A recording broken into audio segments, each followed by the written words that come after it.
What up YouTube, Spike Robot here with another video, and this time it's going to be part 4 of me reviewing every Looney Tunes cartoon. This is going to be my 200 subscriber special. I just want to thank all of you who subscribed. You have no idea how important this is to me. And without further ado, let's begin. Prehistoric Porky. This one is actually not that bad. Sure, the beginning is kind of iffy. There are some good jokes, or at least good ideas for jokes. However, the pacing is pretty sluggish. Also, there is a lot of singing. It gets really fucking old. Anyway, the cartoon picks up a little bit when Porky tries to find some cloth. There's some slapstick in here, which is always a damn fine treat. But the ending with the saber-toothed tiger is actually kind of good. While the cartoon has a lot of problems, I will say it is more entertaining than I thought it would be. Rating 3 out of 5 stars with the title of Worth Watching. Holiday Highlights. This is a compilation of jokes surrounding holidays of the year. Overall, it's pretty meh. The jokes are not that funny. Although there are a few jokes where I thought I would not find that funny, but they made me go, okay, that was a little bit clever. But most of them come at the beginning. Most of those jokes come at the beginning. Like the New Year's joke and the Easter joke. I thought the Easter joke was going to be pretty fucking bad, because Easter is my second least favorite holiday. That being said, the Valentine's joke was pretty bad, and that is my least favorite holiday. George Washington's birthday is interesting because when his father asks him if he cut down the tree, George says he doesn't know. This could be alluding to the fact that that story is not true. The best joke is actually the April Fool's joke, which is shocking. But the rest of the jokes are pretty bad, to be quite honest. Once again, we have a good idea, but that was not executed that well. Rating 2 out of 5 stars with the title of Okay But Lacks Staying Power. Goodnight Elmer. A cartoon with Elmer that has no dialogue. Well, that is interesting, but unfortunately that's all this cartoon's got.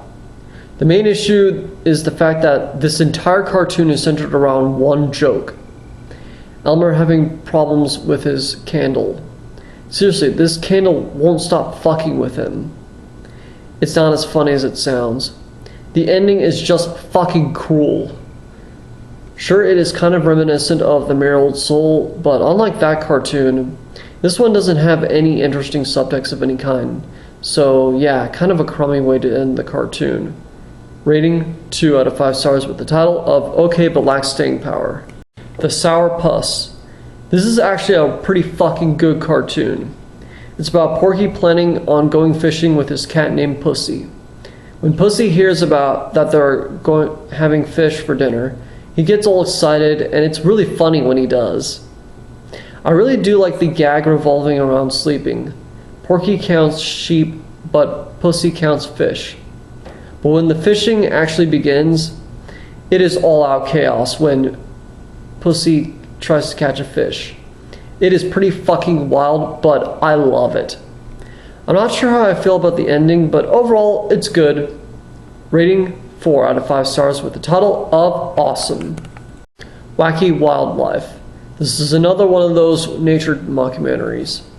But this time, it's more about woodland animals, and a few other animals thrown in for good measure. This one's actually pretty damn good, though. There are some really good jokes here. The Bob and Tomcat joke were pretty good. The joke with the birds scolding their son was pretty good.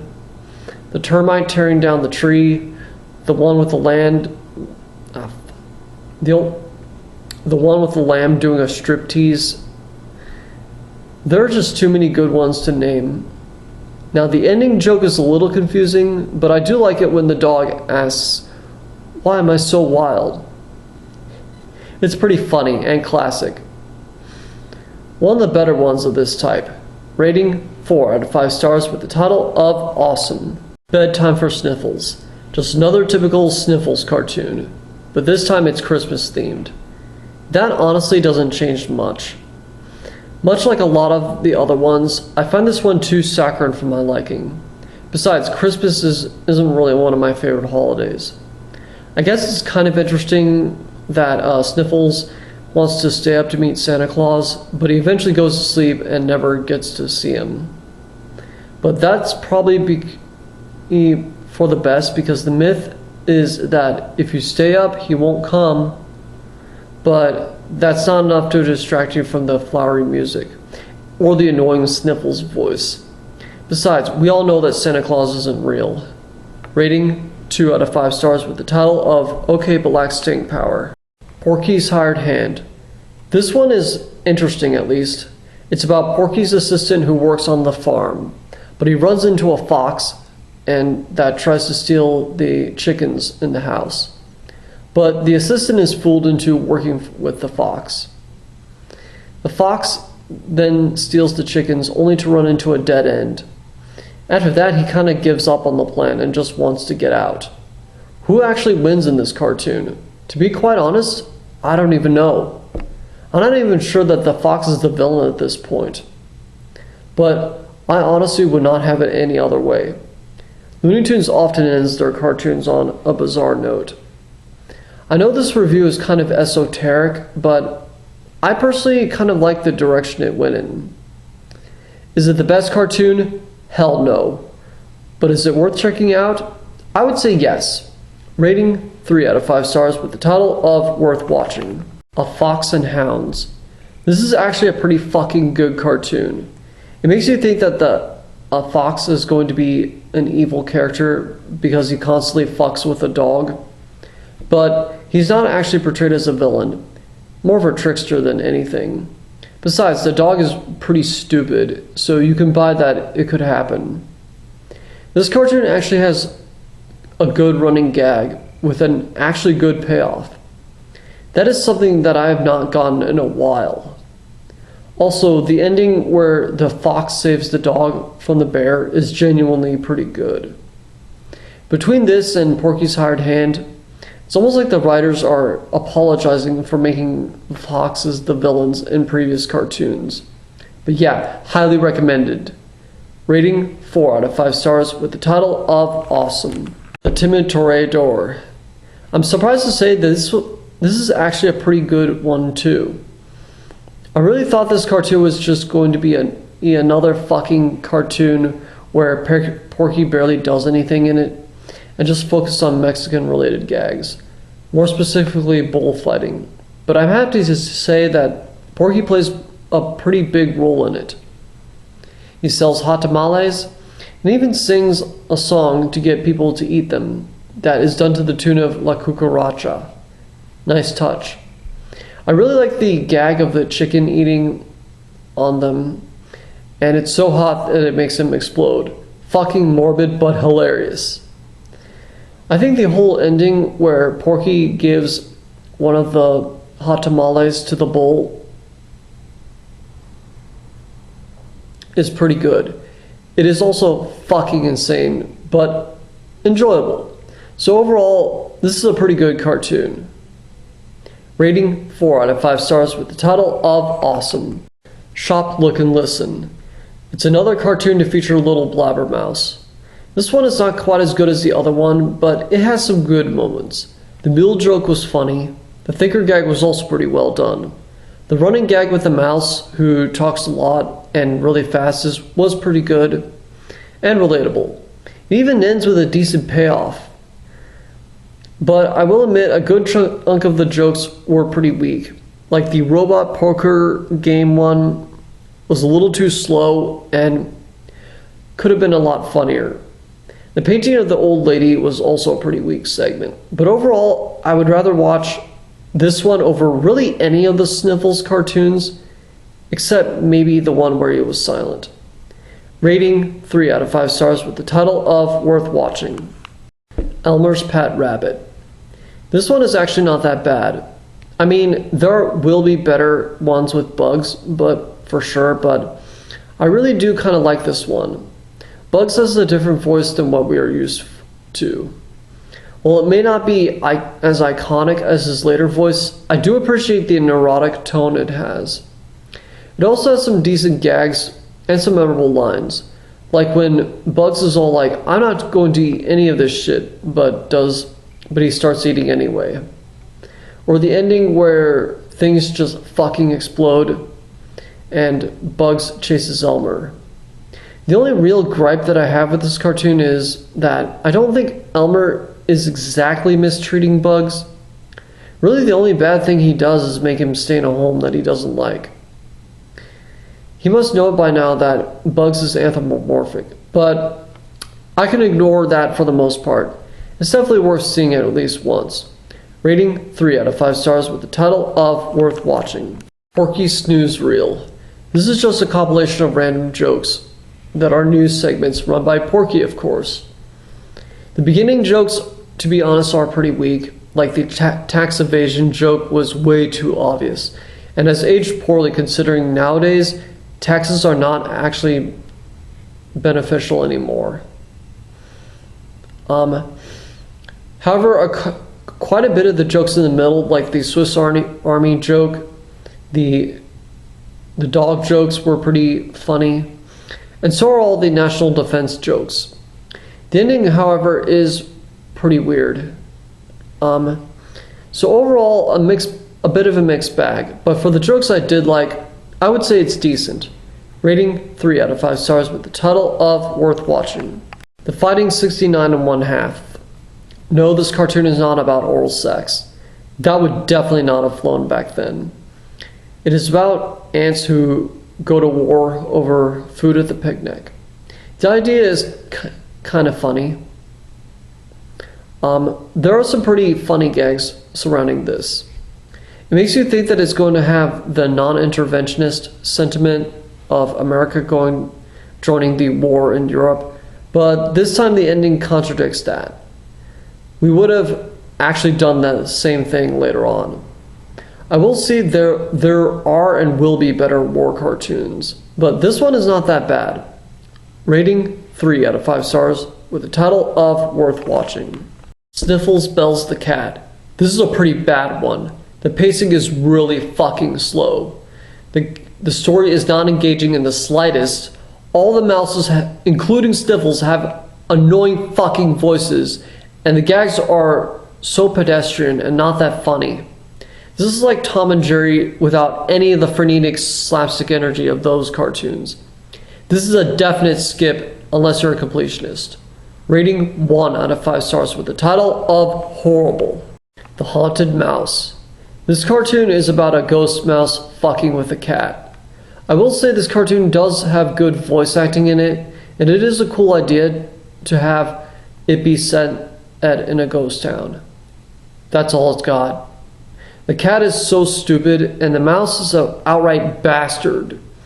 So I can't really root for either character. The whole joke of the ghost mouse fucking with a dumb cat gets really old after a while. I will admit the ending jokes were kind of clever, but they're not enough to make up for the overall banality of this cartoon. Not one of the better ones. Rating 2 out of 5 stars with the title of OK Black Staying Power. The Crackpot Quail. So this one is about a dog going after a quail. Much like Snowman's Land, the jokes surround the dog's stupidity. However, unlike that cartoon, the dog gets a little bit smarter as the cartoon goes on. Sure, the beginning is a little bit slow, but later on the cartoon has some really damn good energy when the dog tries to pounce on the quail. The gag of the dog pausing while attempting to pounce and saying, that's what it's like when I'm getting sour, is a fucking great moment. And a great gag. The ending gag I'm kind of mixed on. I do like the idea of the dog constantly crashing into a bunch of shit, but in execution it's not the greatest. You can tell they didn't have the budget to animate him crashing into the shit you see on screen. But the final quote is fine. It's better than I thought it would be. Rating 3 out of 5 stars with the title of Worth Watching. The Cat's Tail. This one is kind of interesting. It kind of points out how pointless these cartoons with a cat and mouse are. However, the cat provides a pretty bad reason why cats chase mice. He says that's the way things are. Yeah, but the real reason is because cats eat mice. But he does point out that dogs chase cats for no reason. Whether or not that's actually true, we don't actually get a reason from that either. He tries to make a dog named Spike stop chasing him, but that doesn't work, so it's back to chasing like it has always been. I will admit, this cartoon is not my personal favorite, but I find the meta commentary and self-awareness interesting at least. Rating 3 out of 5 stars with the title of Worth Watching. Joe Glow and the Firefly. I actually really like this one. It's about a firefly who gets stuck on a man's face. There's no dialogue. I really like how it shows what it's like for a firefly to get stuck on parts of a human's face. I also really fucking like when the firefly walks on a hole of cheese and him fucking around with a salt can. And sneezing when inside a pepper can. The ending is also pretty damn good. Overall, a very nice and artistic black and white cartoon. Rating 4 out of 5 stars with the title of Awesome. Tortoise Beats Hare. This is actually a pretty damn good one. The opening gag is really good and creative. You know where Bugs is reading the opening credits? And he reads the title and he's like, Tortoise beats hare! This cartoon is about Bugs trying to prove that turtles can't eat rabbits at races. And the funniest part about this whole fucking cartoon, he turns out to be right. The turtle that Bugs is racing against is actually cheating to win the race by using turtles to make Bugs think that the turtle is winning the race. The best part about it is that Bugs is not falling for that trick. He almost immediately catches on to the fact that he's being tricked. The ending where Bugs is forced to pay a lot of money just because he lost and thinks he's being tricked and finds out there's a whole bunch of turtles. It's just pure fucking perfection and a pretty good one. It's a pretty good one. Rating 4 out of 5 stars with the title of Awesome. Porky's Bare Facts. This one I'm not so sure about. The story goes in many weird directions. It's about a bear who refuses to work, but by winter he's all out of food. He scrounges around his house with his dog, who actually looks like the barnyard dog, who will be featured later. All he can find is some bean, I think. The cartoon actually starts to make a case for why we should never say grace before we eat, because a mouse could steal our food. That was kind of clever. Unfortunately, the cartoon goes downhill when Porky invites the bear to his house and eats up all the fucking food. Just as you think the bear learns to work, he eventually realizes it's spring, so he doesn't end up singing. So he does end up singing the Working Can Wait song. I guess what this cartoon is saying is don't give If direct moral values because they don't fucking matter. Now that I think about it, it's a lot more clever than I thought. I also really like the Working Can Wait song. Now, it's not the best cartoon, but I will say it's subtle. It's a subtle bit of creativity in an abstract way. Rating 3 out of 5 stars with the title of Worth Watching. Goofy Groceries. This feels like an updated version of the harmonizing era cartoons, where the first half is a bunch of singing and dancing, and then shoehorns in a climax involving a villain trying to ruin everybody's fun. I say it's an updated version because it has better attempts at humor. Jack Bunny is back to his bunny version, and the villain doesn't really try to kidnap the love interest. Well, that's because there really is no love interest. But the villain kind of starts some fucking mayhem. The army toys come in and try to stop him. but the ape is practically indestructible. Not even a Superman parody can stop him. Actually, the Superman parody doesn't even fight him. What a pussy. The ending gag with the ape Sarant being scolded by his mother and Jack Bunny being blown up are pretty damn good. Really, I think this cartoon gets better in the second half, but because the first half is kind of boring. This is why it's not my favorite, but because I enjoyed a good chunk of it, I say it is worth seeing. Rating 3 out of 5 stars with the title of Worth Watching. Toy Trouble, another Sniffles cartoon. Oh, what a delight. I guess I like the idea of a cartoon being set at a toy store. I really do like the toy that plays jazz music. It sounds really good.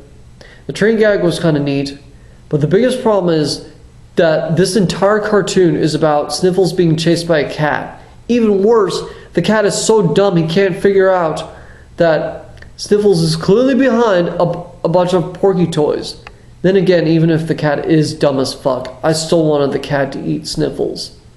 But of course that doesn't happen, and I question why I'm even watching the cartoon. While this cartoon has good ideas, it is ruined by the virtue of having Sniffles being chased by a cat, a dynamic that I have never been a fan of. Rating 2 out of 5 stars with the title of Okay But Lacks Staying Power. Porky's Preview. This is the best movie theater cartoon yet. It is about Porky showing off his movie to a bunch of animals. The thing is, though, the animation is a bunch of stick figure drawings and is pretty dopey. But that is why this cartoon is so funny. Seriously, this is something that a kid would make. The actual segments are pretty funny, and I kind of like it's kind of like Kablam in a way. The soldier segment is the most memorable because it has some abstract imagery. But some of the other segments are pretty good, and the cartoon features the merry-go-round broke down a couple of times. The ending punchline is really damn good. So yeah, I enjoyed this one a lot. Rating 4 out of 5 stars with the title of Awesome. The Trial of Mr. Wolf. This seems like a deconstruction of the Little Red Riding Hood story. It's about the wolf's side of the story. Apparently Red Riding Hood and her grandmother are total cunts to the wolf. They beat him up for no reason. The wolf is a pretty likable guy. He cares for his mother, but did the filmmakers really have to say he goes to Sunday school? They could have used something, anything else to say that he's a good guy. Anyway, this is almost like the true story of the Three Little Pigs. That's what I would have said if it weren't for the ending, because it's never implied that the wolf is lying, or at least exaggerating the story. Either way, since I never really cared for the story, I really like how this cartoon kind of rounds that story out. Rating 3 out of 5 stars with the title of Worth Watching. Porky's Aunt. This one I'm not the biggest fan of. It's mostly about Porky trying to capture an ant for a huge sum of money. Now, that sounds like a good idea. However, to be honest, the gags are just not that great. Sure, some of them are kind of interesting, but Sure, it's kind of interesting that there's very little dialogue during them. But by the end, Porky just kind of gives up in capturing the ant because he's being chased by a lion, and the ant ends up joining them, and the reward money is never mentioned again. It's a weird ending. Not one of the better ones. Rating 2 out of 5 stars with the title of Okay But Lacks Staying Power. Farm Frolics. This is just a compilation of gags surrounding farm animals. Now, I do like some of the gags in the beginning, like the horse doing his tricks, the dog who is really into Dick Tracy, the pigs staring at the clock was actually a pretty damn good running gag. However, the cartoon goes downhill later on with some really weak gags. A good chunk of these don't even feature farm animals. The cat and the mouse gag was also pretty baffling. I guess the ending was fine, but not really laugh out loud. Overall, not my favorite. Rating 2 out of 5 stars with the title of Okay but Lacks Staying Power. Hollywood Steps Out. Okay, this is just a compilation of gags surrounding Hollywood celebrities of the time. Much like Malibu Beach Party, I don't really get these references, and they may have been funnier back then. Although there are a few good jokes here. I did like the joke of the woman who comes up to the ticket counter and removes her fur coat, and we don't see her when she does, but it is implied that she is naked. Frankenstein appearing during the dance sequence was pretty good. They actually managed to have a really good Three Stooges joke, which is fucking amazing. They haven't had a good one since The Miller's Daughter. Now, the segment with the naked girl dancing in front of the bubble started out good and could have made this decent, but it ends with a really goddamn bad set of jokes at the end. I won't say this is a bad one. In fact, there are some things that it does better than Malibu Beach Party, but it's still mediocre though. Rating 2 out of 5 stars with the title of Okay but Lacks Staying Power. A Coy Decoy. This is actually a pretty damn good one.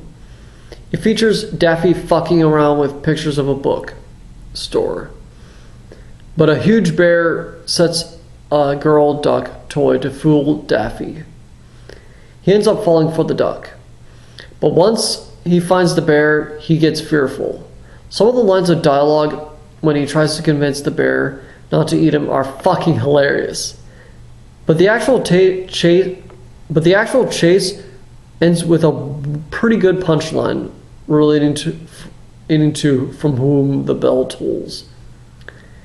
This cartoon also implies that the girl duck is sentient and Daffy ended up with her and had, oh, I'm just going to abandon that train of thought. But it's overall pretty good. Rating 4 out of 5 stars with the title of Awesome. Hiawatha's Rabbit Hunt. This one is pretty good too. It revolves around a Native American warrior named Hiawatha trying to turn bugs into rabbit stew. I really like the creative ways Bugs outsmarts Hiawatha and fucks around with him. Also, the gags are really damn good. Some highlights include how Hiawatha shoots an arrow through holes in the ground, and there are some lights. This is also the first cartoon to use the sucker gag. The ending punchline is so fucking weird, but I love it. This one did get a few laughs out of me, which is great. Rating 4 out of 5 stars with the title of Awesome.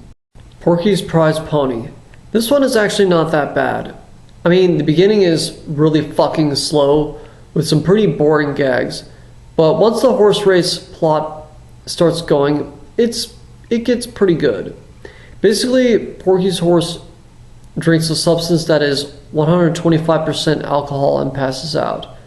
Porky thinks the horse is dead, but the horse that was fucking with him earlier makes Porky ride him for the race. The slapstick gags during the actual race are pretty damn good. Interestingly, the cartoon has almost no dialogue, despite Porky being in it.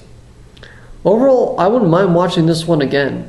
Rating 4 out of 5 stars with the title of Awesome. The Wacky Worm. This one I'm not the biggest fan of. For a cartoon called The Wacky Worm, it sure does have an annoying worm. He's not really all that funny and has an annoying habit of singing and holding on a note for an obnoxiously long time. How the fuck is that funny? Anyway, most of the gags are kind of boring. Although the toaster gag was kind of amusing, I really do think the concept of a worm fucking with a bird is a good concept. I do think it is clever that the bird thought to eat all the apples until he found the worm, but the ending gag was just too cruel. there, this cartoon has some good ideas. It's still mediocre though. Rating 2 out of 5 stars with the title of OK Black Staying Power. Meet John Doughboy. This one is a compilation of gags revolving around the US Army.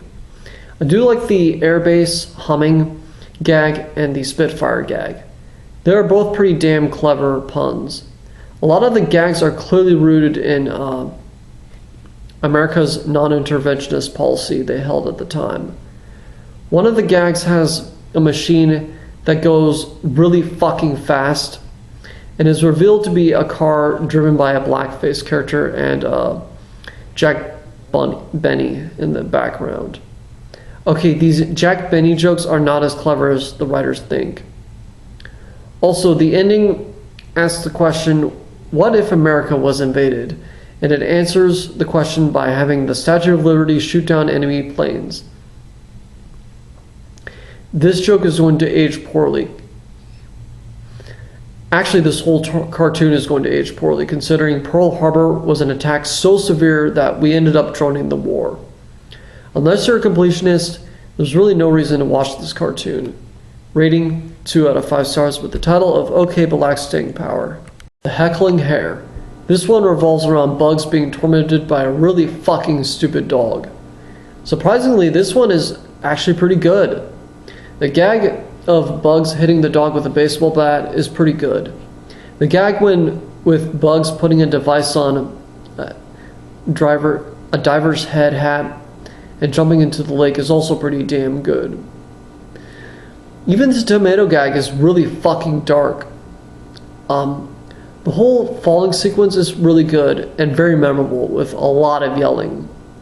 Sure, the last scene was a little bit weak, but it doesn't really ruin the cartoon.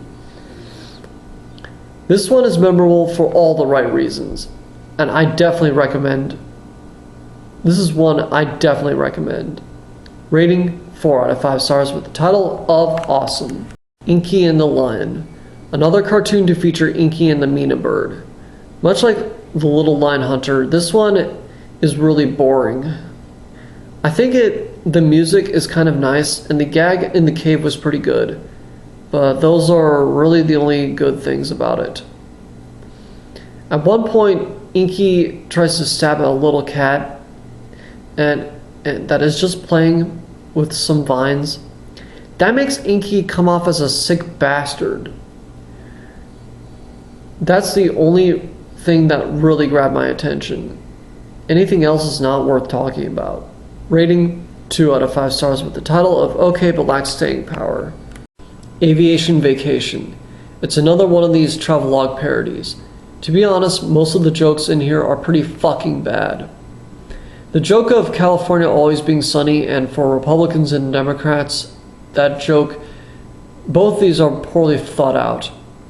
Now the gag with the Irishman singing a song starts out really good, starts out really fucking saccharine.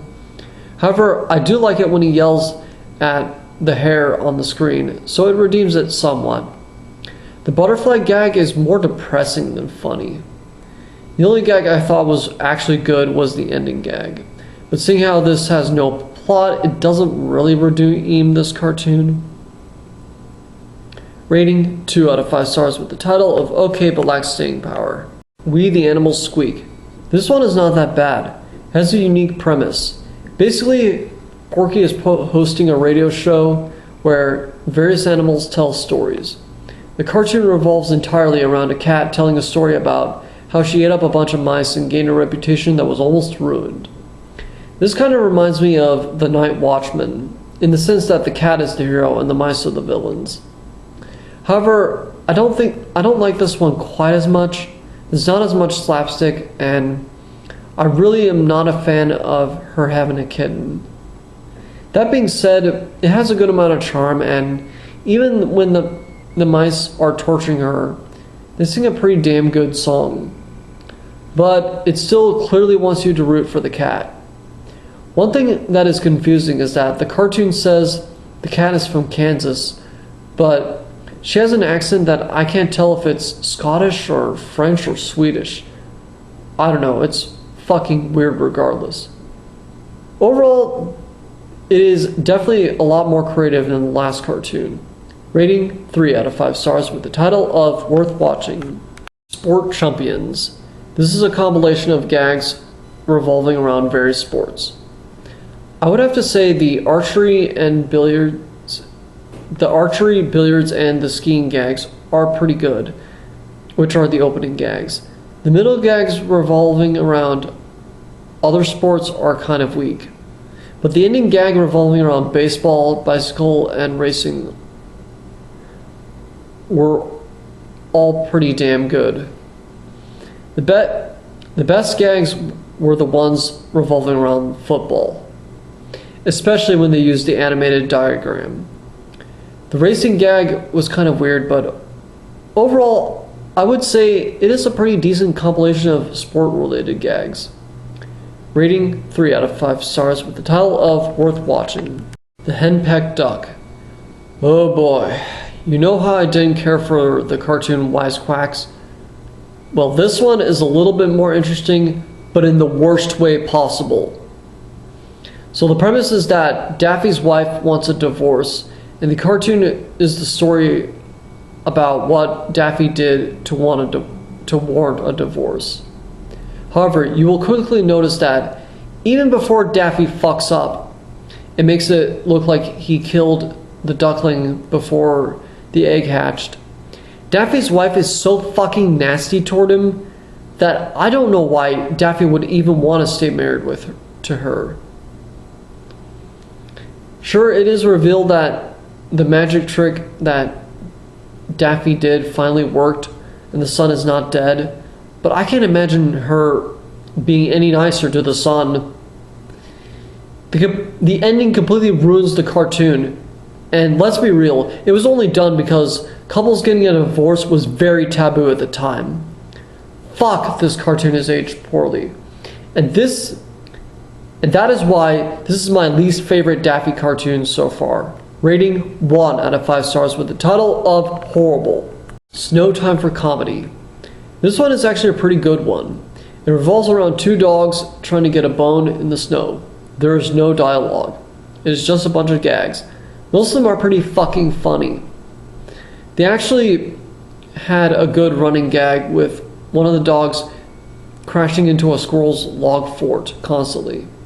The gag revolving around a dog getting half his body frozen is also pretty amusing. I really dig the winter aesthetic.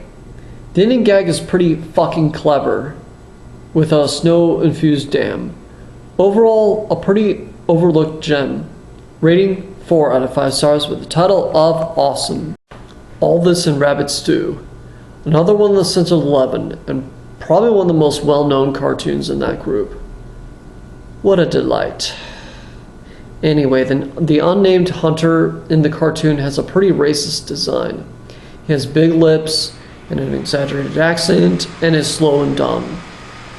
Then again, every hunter Bugs goes after is dumb. Also, believe it or not, I think there are I actually think some of the gags are pretty damn good. The plunging skunk gag was pretty good. The run-in with the bear was actually pretty amusing. The shotgun pellets that look like arrows was a really fucking good one. The log gag actually made me laugh.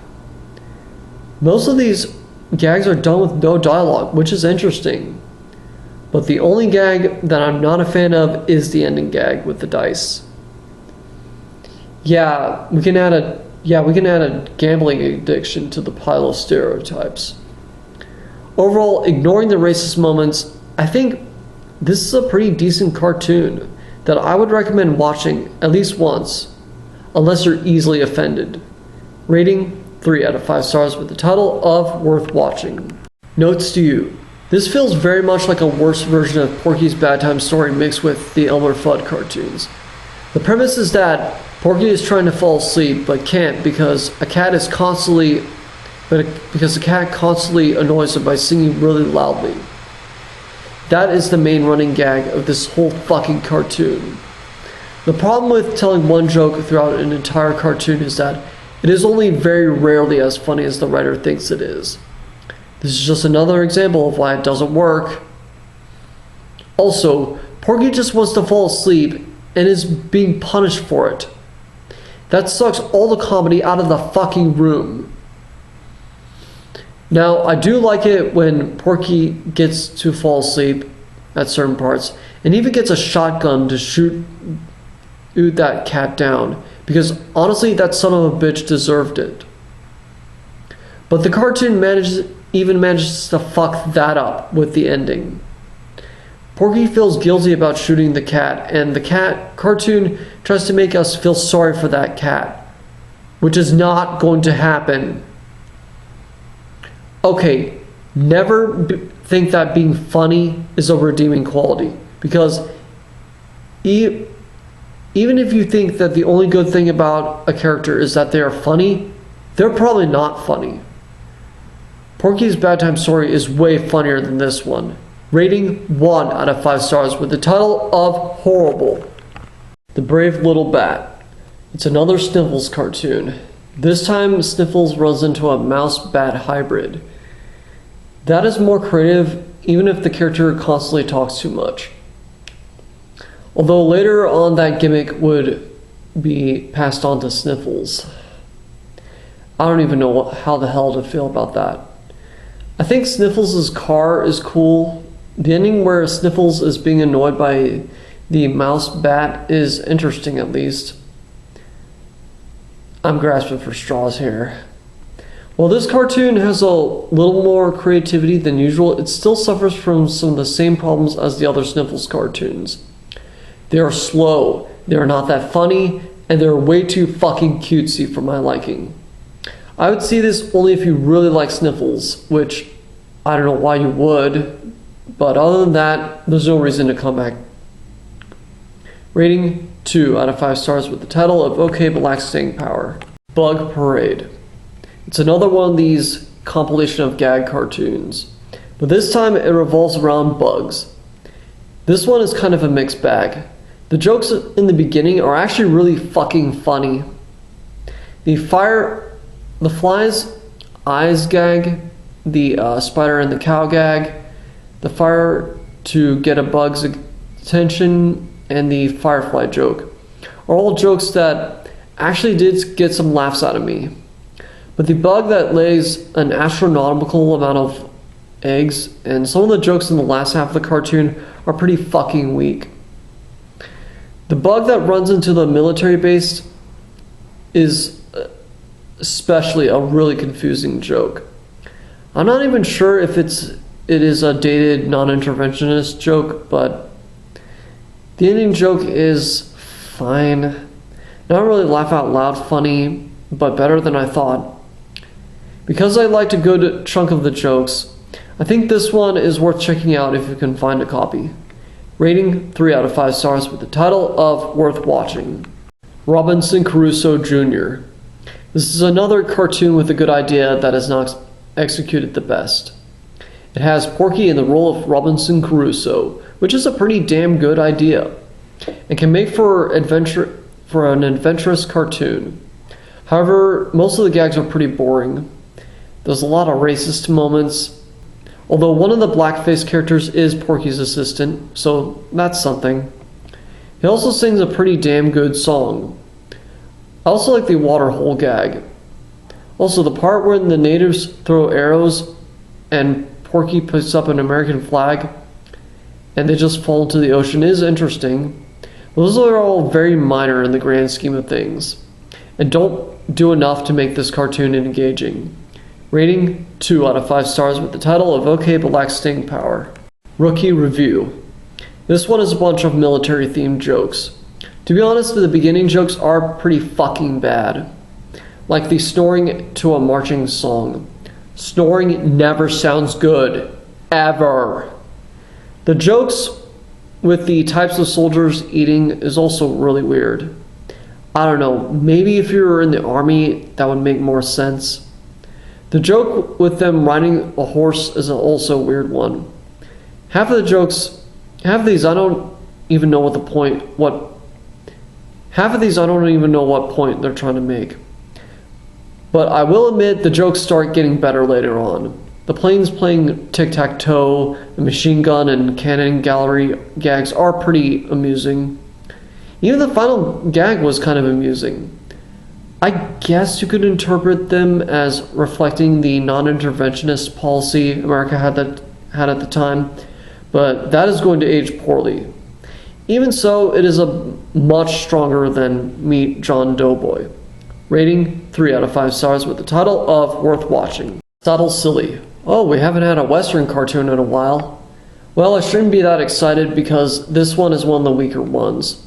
There are a few mildly amusing gags, like the galloping gag, the part when the horse is falling in the canyon, and the part when the rider has flown off the horse and is falling in the sky and comes back down to the horse. But the majority of the cartoon is actually pretty boring. It does have some nice music, but most of the other gags are not that great. The ending is really weird, and not in a good way. Not horrible, but not great either.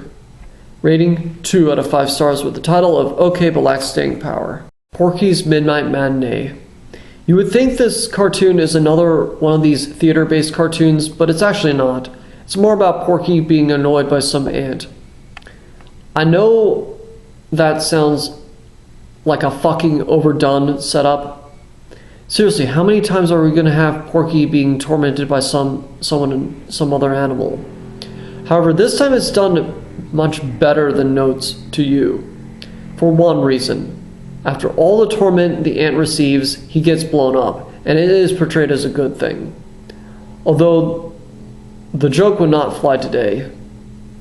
This is not my favorite cartoon, but because a lot of the gags are not as engaging, but at least they ended well. Rating 3 out of 5 stars with the title of Worth Watching. Cagey Canary. You know, this one is not actually that bad. It's about a cat chasing after a canary. There are some good gags here. I like the bug buzzing Yankee Doodle. I also like how the canary uses a picture of a sexy pinup girl to get the cat to pounce on him.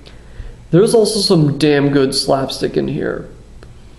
If you notice lately, there has not been a whole lot of slapstick. It is really fucking refreshing to have some. I've noticed that this is the second cartoon in a row to have very little dialogue. The ending is also really damn good, and not what I expected. Overall, a pretty good one. Rating 4 out of 5 stars with the title of Awesome. Rhapsody in Rivets. This one has a pretty interesting concept. It uses a construction site metaphorically for classical music. Some of the animals even use tools like they're playing certain instruments, which is a pretty fucking nice touch. The conductor/foreman uses the blueprints as his music sheets. The only real issue that I have with it is that that's all that really goes on. Also, the ending is really fucking weird. But overall, I think this is one of the most unique cartoons I've looked at so far, and it's definitely worth seeing at least once. Rating 3 out of 5 stars with the title of Worth Watching. Wabbit Trouble. Oh boy, for those who said that Bugs Bunny was unlikable in Elmer's Pet Rabbit, I have to say if there's any cartoon where Bugs is unlikable, it is in this cartoon. At least in the other one, Elmer kind of fucked Bugs over. Here, Bugs is just tormenting Elmer for really no reason. But the cartoon doesn't exactly make Elmer very likable either. It relies on Elmer being too dumb to live. To be fair, it does lead to some funny gags. The best one is the bear gag where Elmer learns to play dead when facing a bear. But the ending is where they drop the ball. Elmer smashes into the sign of the park near the park ranger and that Bugs gets. Elmer's thrown in jail along with Bugs and the bear. Wow, this cartoon is cruel. This one is just really hard for me to enjoy because of the cruelty. Rating 2 out of 5 stars with the title of Okay But Lacks Staying Power. Porky's Pooch. I can't believe I'm saying this, but I actually really fucking like this one. Sure, it's another one of these cartoons where Porky is being annoyed by another animal. This time it's a dog. But what makes this cartoon really fucking good is that the gags are actually pretty funny. The dog has kind of a zany personality and actually did get some laughs out of me. Even Porky starts to turn and actually finds the dog pretty charming, and it was more believable than in Notes to You. Yeah, it feels like a precursor to the Charlie the Dog cartoons.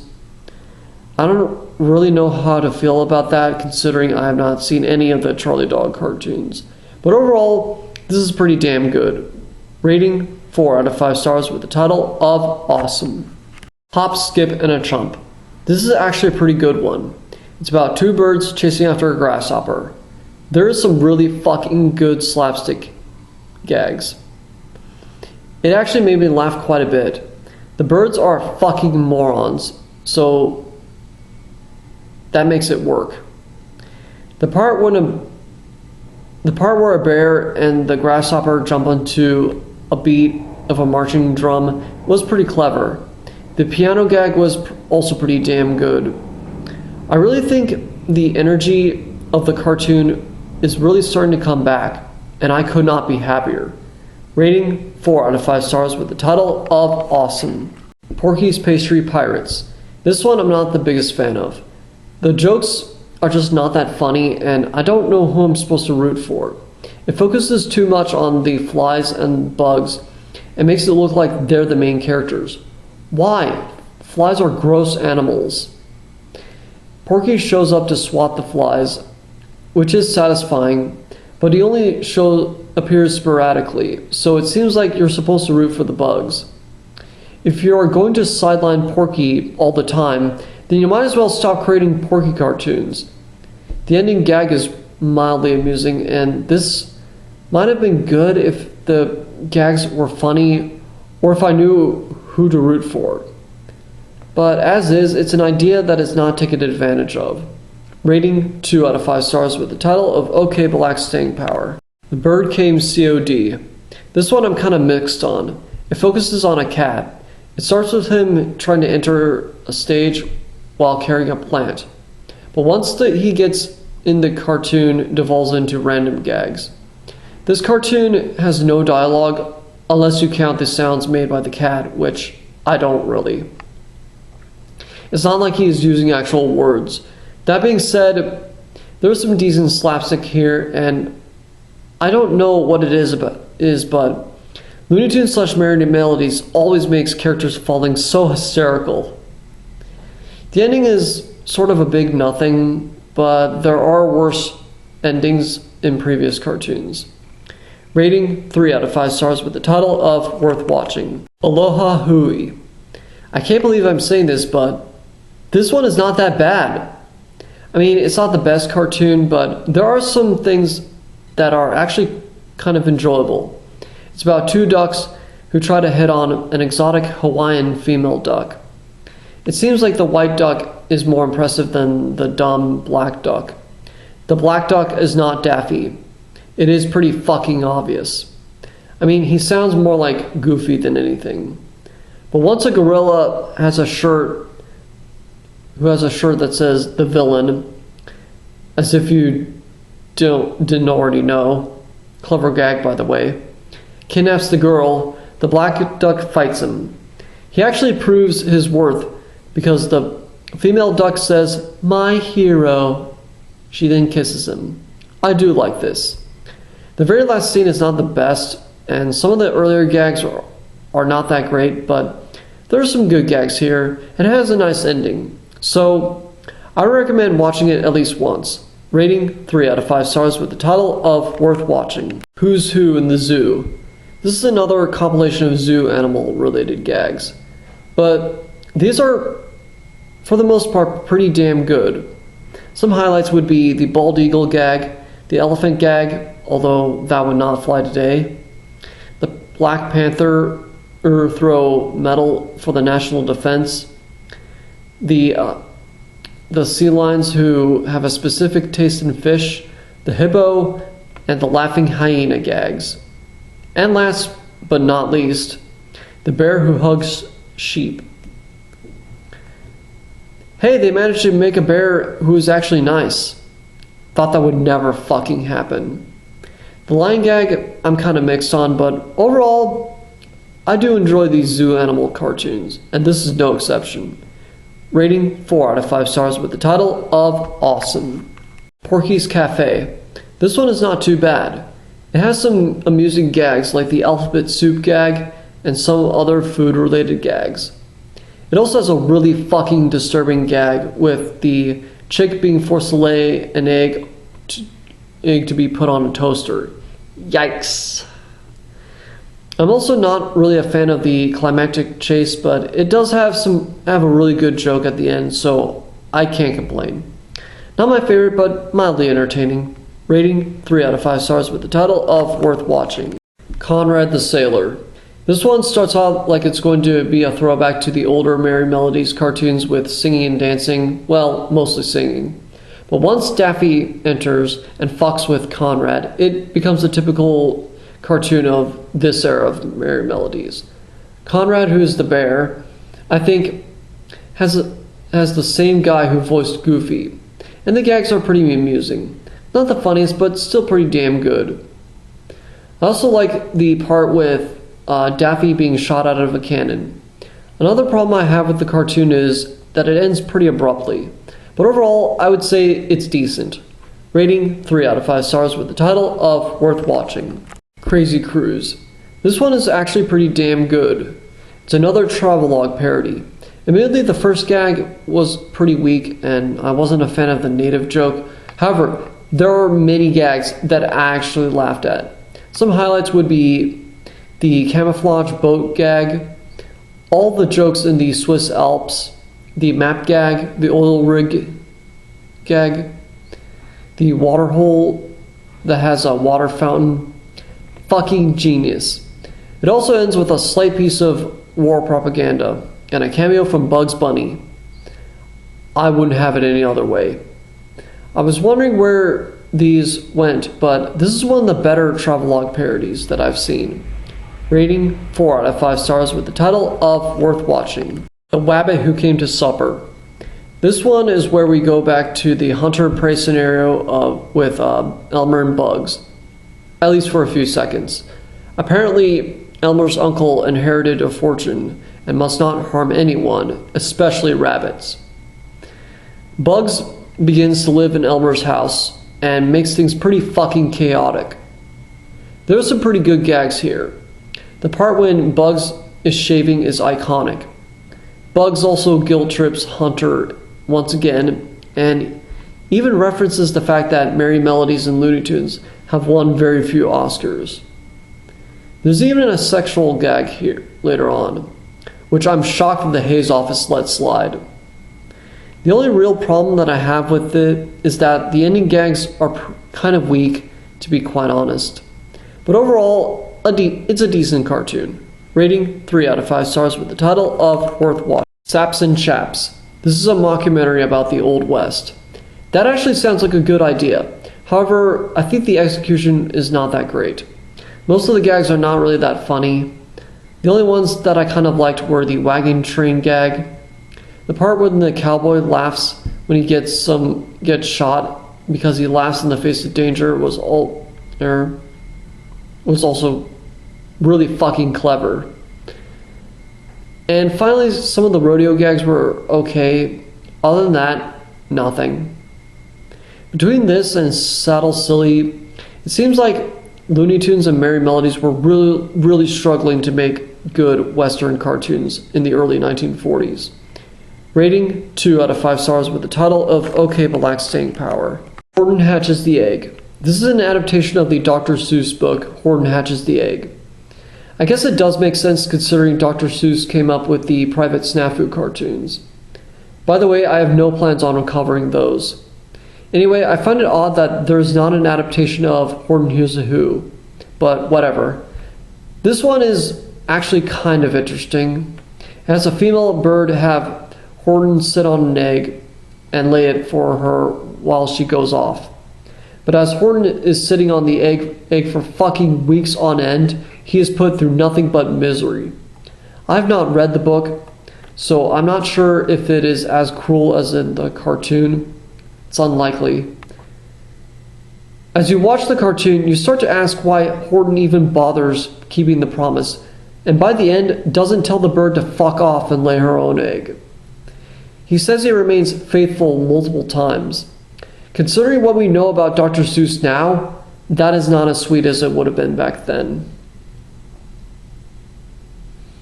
This cartoon also has a pretty good suicide joke, though I didn't think that was possible. Anyway, the ending is weird as all hell. The egg hatches, and it is revealed to be an elephant-bird hybrid. It kind of implies that Horton was already with the bird, which is really fucked up if you think about it. Then again, she is not seen in the last scene. I guess Horton did become single after that, which is something that honestly Dr. Seuss should have done in his life. Overall, I had a hard time enjoying this cartoon, and I guess I'm kind of glad that they didn't adapt more Dr. Seuss books. Rating 2 out of 5 stars with the title of Okay But Lacks Staying Power. Dog Tired. This one is not that bad. Guess who's back? It's those dogs from Doggone Modern. It is always a treat to see their silent comedy antics. Although not quite as silent because there are 2 characters in the cartoon who have dialogue. There are the bird who is getting all lovey-dovey with his girlfriend, and the laughing hyena. Yeah, he actually has dialogue with words and shit. Albeit not a lot. Anyway, there is not as much slapstick as the first or second of these, but the gags that do come up are pretty damn good.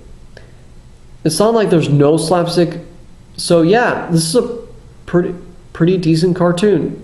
Rating 3 out of 5 stars with the title of Worth Watching. Daffy's Southern Exposure. This is a fucking great cartoon.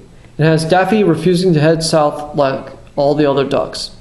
He decides to stay where he is. When the other ducks hear about it, they tell him, "You'll be sorry." They turned out to be right because Daffy eventually is starving and has no food. Once he smells some steam coming from a house, he heads to the house with a cat and a mongoose, who both fuck with him. Once they are about to cook Daffy, Daffy fucks with them. It leads to some hilarious results with some nice slapstick.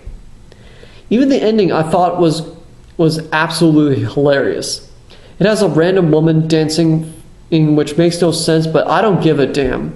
This is the best cartoon in a while. Rating 5 out of 5 stars with the title of Epic. Wacky Wabbit. This is actually a pretty good cartoon. This is actually the first time we see Elmer start to become more of a villain type character to Bugs. This was done because many people complained that Bugs was too much of a bully to Elmer, and I don't blame them. It starts with Elmer singing a song, but Bugs comes up and all he does is sing along to it. But Elmer still goes after Bugs. That is how you fucking do this dynamic. Anyway, there are some really good gags here. The bit with the dynamite, the part when Elmer is revealed to be wearing women's clothing, he says, "I bet plenty of men wear one of those." That may be true, but I'm not one of them. The ending gag is also really goddamn clever. Finally, a good Bugs cartoon. Rating 4 out of 5 stars with the title of Awesome. The Draft Horse. I'm not sure if this is supposed to be a war propaganda cartoon or not. It's about a horse who wants to join the army. Now, I will say a lot of the gags in this one are really funny. I fucking love how the horse is acting out the elements of war in this cartoon. The parts when the horse and the dentist are yelling at each other are also fucking hilarious. However, the ending is where it gets kind of weird. They reject him, and then he goes off all forlorn. He then runs into a gun, and then things get so fucking weird, I don't even know what to say about it. I really want to give this 3 stars because there are some really funny moments, but my gut is really telling me to settle for 2 stars. I think I'll be generous and settle with the former. Rating 3 out of 5 stars with the title of Worth Watching. Lights fantastic. This is a compilation of gags revolving around neon light signs. To be honest, the jokes in the beginning were pretty lame. You have a lot of jokes revolving around the Chinese, which are pretty cringy. There's also the laughing clown, which I didn't find all that funny. But the segments at the end were pretty good, actually. The face sunburn coffee gag was pretty good. The Eat at Joe's gag was also pretty good and artistic. The final part with the conga line was pretty entertaining, even if it ends abruptly. This is like a reverse of the draft horse. In that cartoon, the beginning was good, but the ending was kind of bad. But in this, the beginning is bad, and the ending is kind of good. Because of that fact, I'll say it's decent. It's not the greatest, but there are some things to enjoy about it. One of which is the fact that they used a live-action shot for the shot at the city. Rating 3 out of 5 stars with the title of Worth Watching. Nutty News. This is a compilation of news story gags. This is actually a pretty damn good one. Most of these are really funny. Some highlights would be the moose calling joke, the barber joke, the rabbits multiplying joke, which is not what you think it would be. The painting joke, the dog and the fox getting it on, the traffic joke, and the state-named Navy ships. These news segments are narrated by Elmer Fudd, or at least the actor who plays Elmer. But if you interpret it that Elmer's narrating it, it's way funnier. Admittedly, there are a few weak gags, like the restaurant gag and the duck gag. But even then, most of the gags are pretty fucking good. So this is better than any of the news segments of previous Looney Tunes cartoons. Rating 4 out of 5 stars with the title of Awesome. Hold the line, please. This one I'm kind of mixed on. The premise is that Bugs has to deal with a lion who is considered a joke among his peers, and it's easy to see why. He is fucking dumb. Now, that sounds like a good idea, and there were quite a bit of good gags involving Bugs and the lion, like how Bugs initially doesn't take the lion seriously until he finds out what the lion is going to do to him. The lion also backstrokes on land to the tune of a famous classical music piece. But the biggest problem I have with it is that there's not really any slapstick, and the ending was really fucking weird. The whole idea of Bugs and a lion and the lion being married comes out of nowhere, but I'm sort of willing to cut Bugs a little bit of slack because continuity is pretty much non-existent in these shorts. Still, the gag is not that funny, and it feels like they didn't know how to end it. Rating 2 out of 5 stars with the title of Okay But Lacks Staying Power. Hobby Horse Laughs. This is just another compilation of random gags. I will admit some of the beginning gags were mildly amusing. These include the plant joke, the cacti joke, and the magic trick joke, and the man who imitates instruments. However, the last half of the cartoon has some really fucking weird jokes that are not that funny. I don't think I laughed at any of them.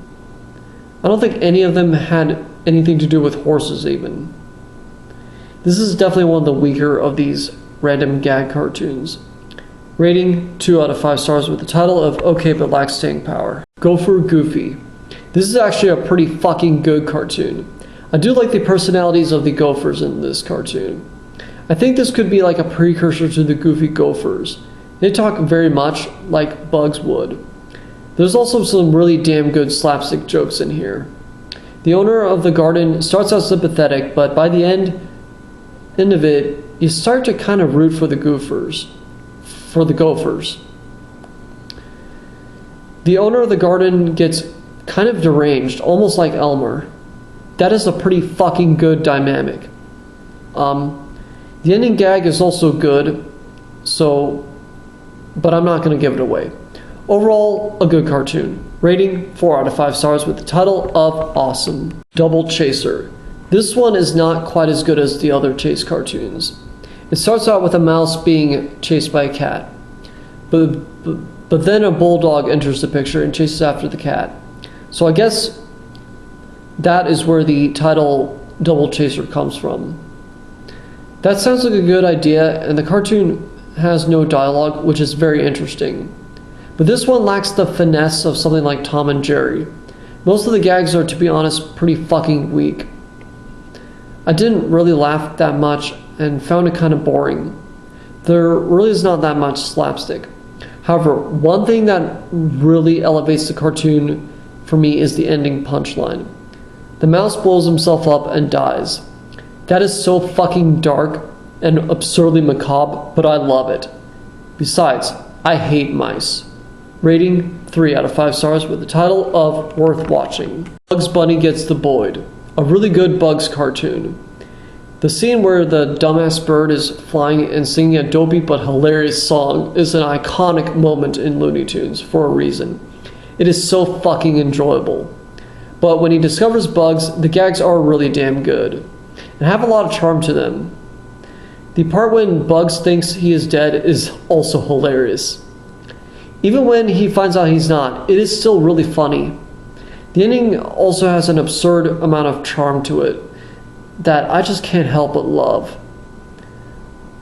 I do think there are cartoons that are a little bit better, but this is still some really good shit. Rating 4 out of 5 stars with the title of Awesome. Wacky Blackout. This is a compilation of gags revolving around animals being prepared for World War II. So it is a war propaganda cartoon. It's a bit of a mixed bag. Some of the jokes are pretty funny, like the one where the dog puts out fires. The cat and the woodpecker one was pretty good too. The one where the slug gets the one with the slug getting retread and the dog making out during a blackout. Those are all pretty good. There were also some that were pretty weak, like the cow joke, the turkey joke. And I find some of the laying eggs jokes a little uncomfortable. The swallow ones were also really fucking weak. But there are more good jokes than bad jokes. So this is not a bad war propaganda cartoon. Rating 3 out of 5 stars with the title of Worth Watching. Phony Fables. This is a compilation of jokes revolving around famous fairy tales. Most of these are actually pretty funny. Some highlights would be the Sleeping Beauty one, the Tom Thumb joke, the Grasshopper joke, the Golden Egg one, the Jack and the Beanstalk joke. A few of these have some war propaganda in them, but what all these have in common is that they have kind of a cynical look at fairy tales. They critique the flaws of them and are kind of saying they mean nothing. I mean, the Wolf in Sheep's Clothing one has the wolf running around another wolf in sheep's clothing. Another example is that The Boy Who Cried Wolf, which is a running gag. He is shown to be a trickster at first, but the final time it is used, he turns out to be the wolf. The only joke I don't like is the one with this little piggy did this or whatever. I felt that could have been funnier than it is. But overall, this is a surprisingly good cartoon with a cynical edge. Rating 4 out of 5 stars with the title of Awesome. The Ductators. This is a war propaganda cartoon. There are some pretty fucking funny jokes in here. It is mostly making fun of Hitler and the Nazis. There's a duck who is clearly written as a metaphor for Hitler, and there are ducks with swastikas on them. It does make fun of the Japanese, but not as much. I guess I do kind of like how it is shown that pacifism is shown to be the absolute wrong fucking answer this time. You cannot reason with evil. War is the motherfucking answer this time. Some of us may not have wanted it, but this war was just. The climax with the ducks has some real fucking energy to it. I wouldn't say this is my favorite war propaganda cartoon, mainly due to some of the unfortunately necessary flowery dialogue. But I feel like but I have a feeling that these are going to improve. Rating 3 out of 5 stars with the title of Worth Watching. The Squawkin' Hawk. This is actually the first appearance of Henry Hawk. In this cartoon, he is sick of his mother feeding him worms all the time and wants to eat chicken. But his mother tells him that he can't eat chicken because he's too young. That is a fucking weird reason for not letting him eat chicken. So Henry is kind of in the right this time. So naturally, Henry, he goes down to the farm to eat some chicken, but he finds that it's harder than it looks. What I do like is that the cartoon. What I do like about this cartoon is that some of the cynical edge of Looney Tunes / Merry Melodies is present. At one point, the male chicken thinks his wife is drunk and tries to fight Henry, but it goes in a fucking weird direction. Even the ending makes you think that it's going to end on an on-the-nose moralistic tone, but the cartoon says, nah, fuck that, and I wouldn't have it any other way. There are better cartoons out there, but this one is not that bad. Rating 3 out of 5 stars with the title of Worth Watching. Fresh Air. This one is not quite as good as the last Bugs cartoon, but it has its moments. I do like the idea of it being set in a winter setting, more specifically the Canadian North Woods. They even play into it with some winter-themed gags, like crashing into a tree and then turning it into a Christmas tree. I also like the part when Bugs is about to punch a snowman he built, but instead punches Elmer. Admittedly, the cartoon is a little bit slow to get to the gags in the beginning, and I'm not sure how I feel about the ending gag, but there's still plenty to like about it. Rating 3 out of 5 stars with the title of Worth Watching. Eating on the Cuff, or The Moth Who Came to Dinner. This cartoon I'm a little bit mixed on. I do like the fact that the cartoon starts in live action and has a man sing a song about the moth. The biggest problem I have with the cartoon is that the story is pretty basic and not my cup of tea. It's just about a moth being late for his wedding and getting captured by another moth. There are a few funny gags in here, and the climax with the two female moths fighting with their strings is kind of enjoyable. But why the hell did she have to say my hero? The male moth was the one who was in danger. I guess I kind of do like the ending punchline. So, overall, a decent cartoon. Rating 3 out of 5 stars with the title of Worth Watching. Fox Pop. So the premise of this one is that a fox is really pissed and smashes the radio. A few crows notice and ask why. The fox tells the story of what got him so heated. The fox heard a radio promotion and that will tell him that he will get some girls if he goes to the most popular fox company, Silver Fox Farm. Turns out the company is a prison for silver foxes to get killed for capes. What is interesting is that the fox is just in denial that it can't possibly be that, even as it is.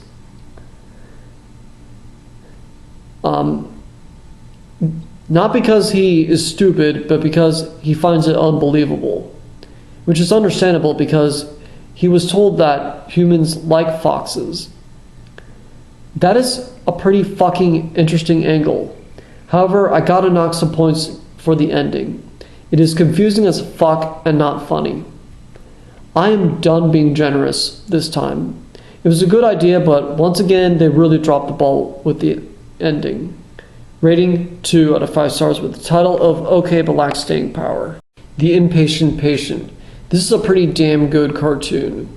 It is about Daffy getting the hiccups and finding a doctor to cure him of it. Well, it turns out the doctor is Dr. Jekyll. It leads to some really fucking good slapstick gags, although it takes a little bit to get to them. I assure you, it is well worth their weight. Even when you think the cartoon is going to get boring, it immediately says, fuck that, and goes back to the fast-paced cartoon chases and shenanigans. Why the hell couldn't more of these for the 1930s do that? I originally thought I was going to hate the ending, but it was actually really funny and fucking dark. So overall, a pretty good Daffy cartoon. Rating 4 out of 5 stars with the title of Awesome. Dover Boys at Pentanomo University, or the Rivals of Rockford Hall. This is actually a pretty damn good cartoon. It is memorable for all the right reasons. The part when the villain expresses how much he hates the fucking Dover Boys is so iconic and hilarious. But what makes this one really good is that the Dover Boys are supposed to be upstanding citizens, yet they don't actually do anything but play hide and seek with Dora, and they have no personality. And the villain is not as evil as he thinks he is. In fact, Dora is the one who beats the shit out of Dan, who is the villain, without even looking, even as she's yelling for help. How ironic. In fact, neither the Dover Boys nor the villain end up with Dora. She ends up with some old man. I'm honestly shocked that the Hayes office allowed this, because one of the rules was women were not allowed to be strong. Overall, this is a surprisingly good cartoon that deserves all the praise that it gets. Rating 4 out of 5 stars with the title of Awesome. The Hep Cat. This was the first Looney Tunes cartoon to be in color. Although the recording I had to watch this used the Merry Melodies titles, which is confusing as all hell. But this one originally had the Looney Tunes banner. Anyway, this is actually a pretty fucking good cartoon. There's some really fucking good slapstick in it. But what I really like is the main character, Cat, is kind of a hopeless romantic. He tries to win females' affection, but they always give him the cold shoulder, literally. If you think he's going to be some sort of Pepe Le Pew type character, well, that couldn't be further from the truth. He tries to find some female cat who loves him and is a sucker for his charm. Honestly, I wish he was the one who got more cartoons rather than Pepe. There is a dog who chases him with a fake female to lure him. This is pretty fucking good, although I really don't like how he gets comeuppance. Not because he doesn't deserve it, but because, do they really have to make him look like a baby? That was fucking dumb. But I really do like the very last part. The bird tells him that the girl cat he is loving is not real. He doesn't care. I think that speaks for itself. Rating 4 out of 5 stars with the title of Awesome.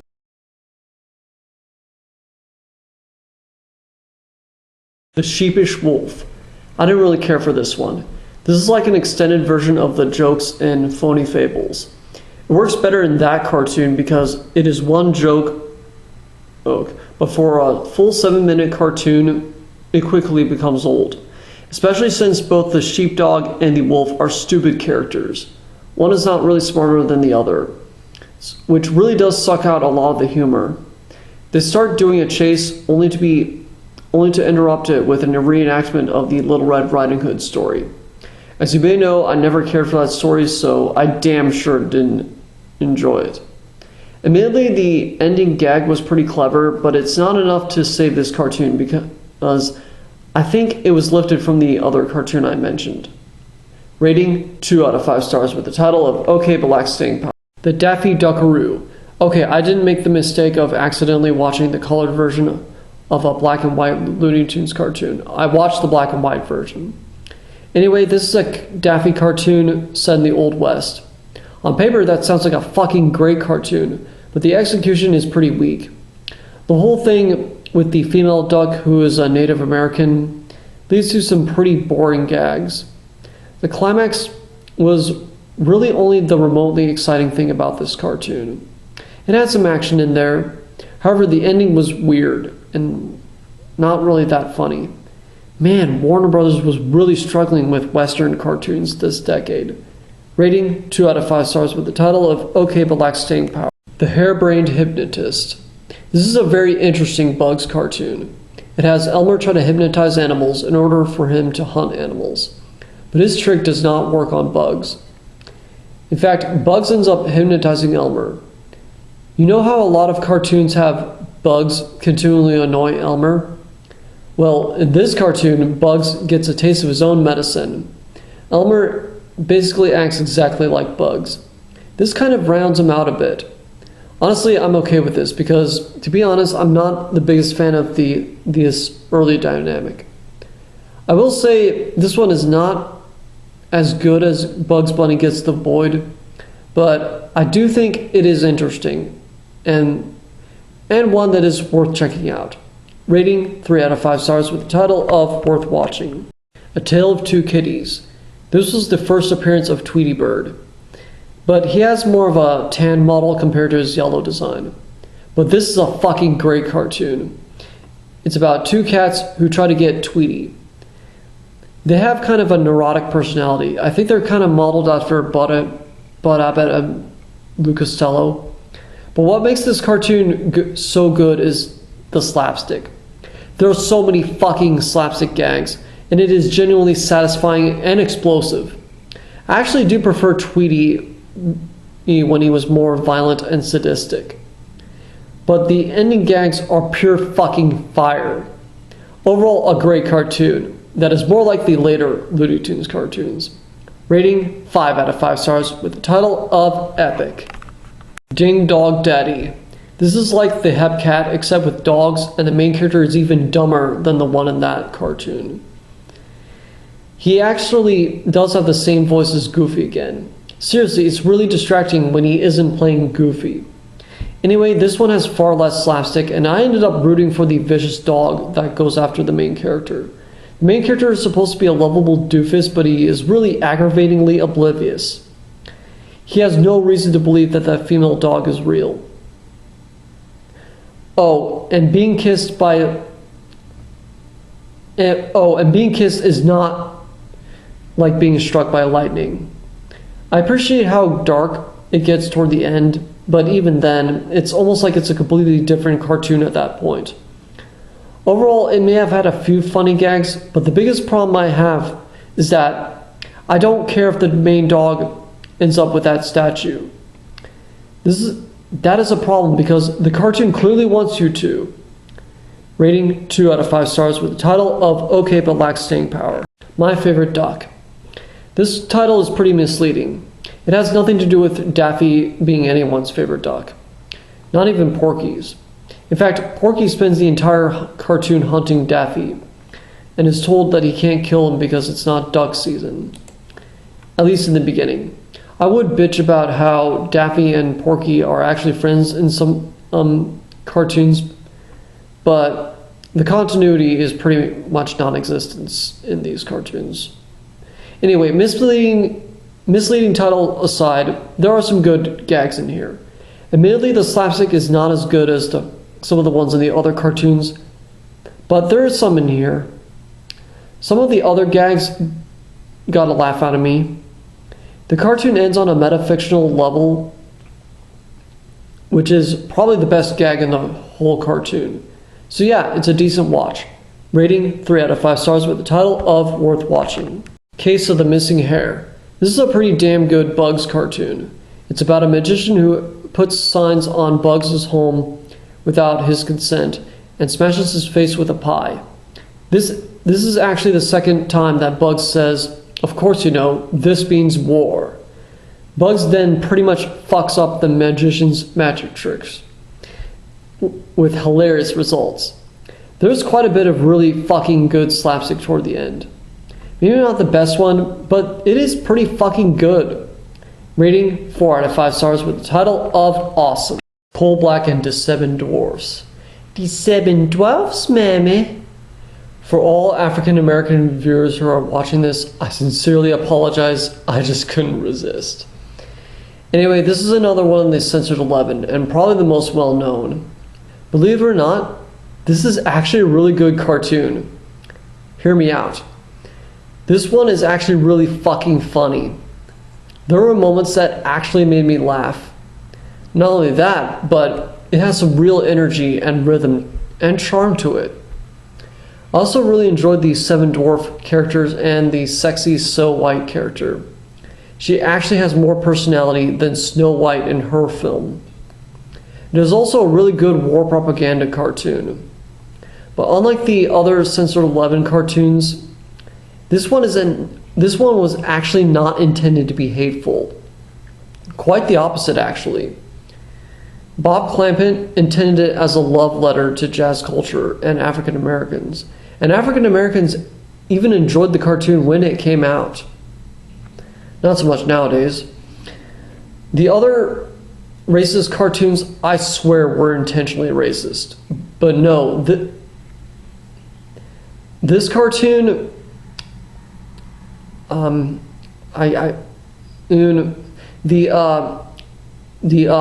racial stereotypes were made more out of ignorance on the other people's part because they had to include it.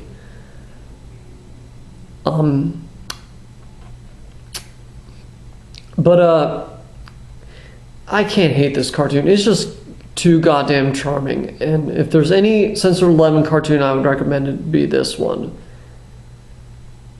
The dialogue is good and so is the ending punchline. It's really good. You should watch it. Unless you really can't stand any hint of racism in your cartoons. Rating 4 out of 5 stars with the title of Awesome. Confusions of a Nazi Spy. This one is not that great. I do like the idea of Porky going after a Nazi spy, but the execution is pretty weak. This cartoon starts out pretty boring. The running gag of the dog sneezing is a little amusing, but not enough to carry the cartoon. Porky was never shown to be this stupid in previous cartoons. How the fuck did he not realize that the cat he was talking to was the cat he was looking for? Even when Porky chases him, it's not as exciting as it could have been. Porky doesn't even fire his gun. The ending is also pretty weird. Not horrible, but not great either. Rating 2 out of 5 stars with the title of Okay But Lacks Staying Power. Pigs in a Polka. This is a parody of the movie Fantasia, but it is done as the story of the Three Little Pigs. Honestly, both are things I never really liked. I've actually seen quite a bit of Fantasia and found it pretty boring. I liked the Three Little Pigs story as a kid until I read the true story of the Three Pigs. So you could imagine how bored I am with combining the two. Really, the only gag I found funny was how the wolf was dressed up as a Hungarian dancer, because the classical music piece that plays is The Hungarian Dancer by Johannes Brahms, who's one of the few classical music composers I kind of like.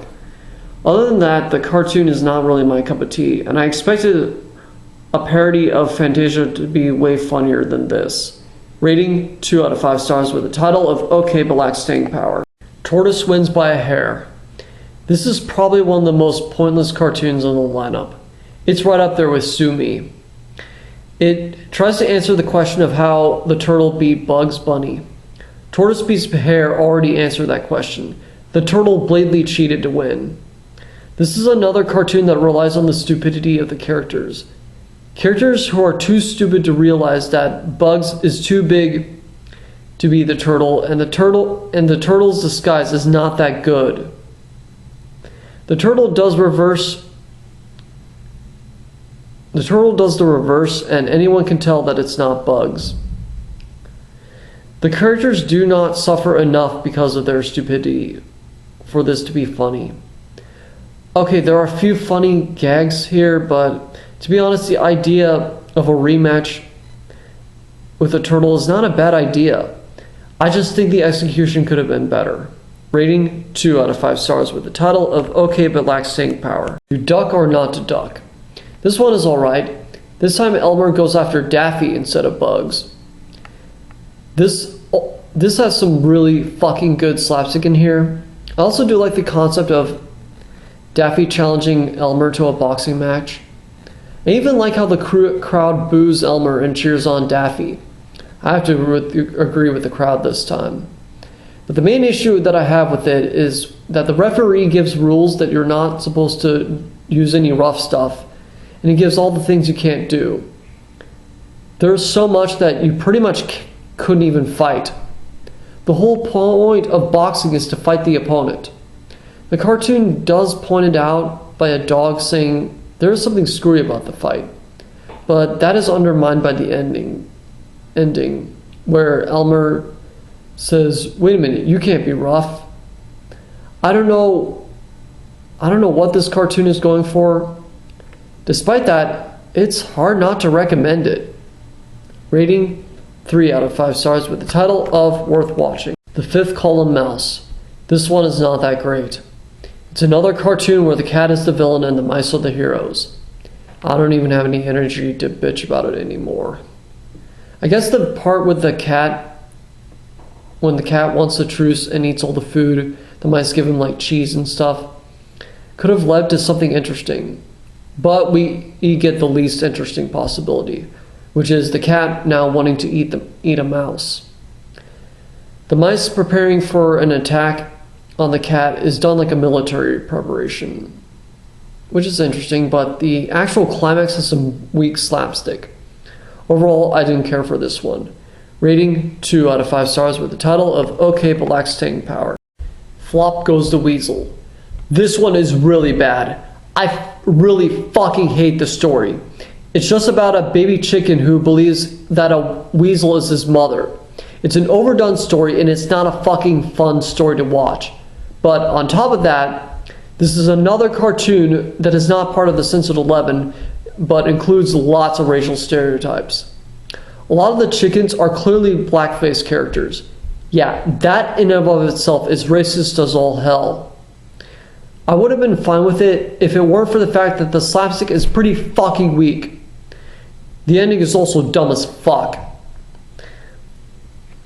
So, when looking for a reason to watch this cartoon, I can't find a goddamn thing. Rating 1 out of 5 stars with a title of Horrible. Hop and Go. This one is not that bad. It's about a kangaroo who is once again voiced by the same actor who voiced Goofy, and is trying to prove that he is a great hopper to 2 rabbits. Immediately it starts out pretty boring, but later on, there's some pretty damn good slapstick in here, as well as memorable moments. The final part also has some war propaganda too. The dynamite gives it an explosive ending when Tokyo is destroyed. I guess any problem can be solved with a little bit of explosives. Not really amazing, but a decent watch. Rating 3 out of 5 stars with the title of Worth Watching. Super Rabbit. This is a pretty damn good Bugs cartoon. It's pretty much a Superman parody. I think it is interesting that the powers that Bugs gets are from experimental carrots. The more carrots he has, the longer he keeps his powers. I also think this cartoon is pretty funny. The running gag of Bugs changing into different clothes in the phone booth is actually pretty funny this time. The slapstick, while not the greatest, is still pretty damn good. The parts when the villain shoots Bugs with a shotgun and the cannon are some really good highlights. But the parts when the horse from earlier shows up randomly was pretty fucking weird. But the ending turns this cartoon into a war propaganda cartoon. Honestly, I wouldn't have it any other way. Rating 4 out of 5 stars with the title of Awesome. The Unbearable Bear. Oh fuck, this cartoon is bad. It is a Sniffles cartoon, however Sniffles has a total overhaul, and he is much, much worse than he was before. He is so fucking annoying. Not only does he talk in a high-pitched voice, he just won't shut the fuck up. God damn it. But that's not the only problem with this cartoon. The story is convolutedly broken, and when it's not obnoxious, it is slow and boring. The only time that I laughed was when the police bear put a hat on Sniffles that impaired his talking. And it wasn't even like it was funny, it was more like, oh finally. But yeah, stay the fuck away from this cartoon. Rating 1 out of 5 stars with the title of Horrible. And that'll do it for part 4. I didn't expect to go out on a bang, but we managed to do that. So anyway, I'm Spike Robot. If you like this video, you can subscribe to my channel, and feel free to support me on Patreon. See you next time on the Freedom Jingos.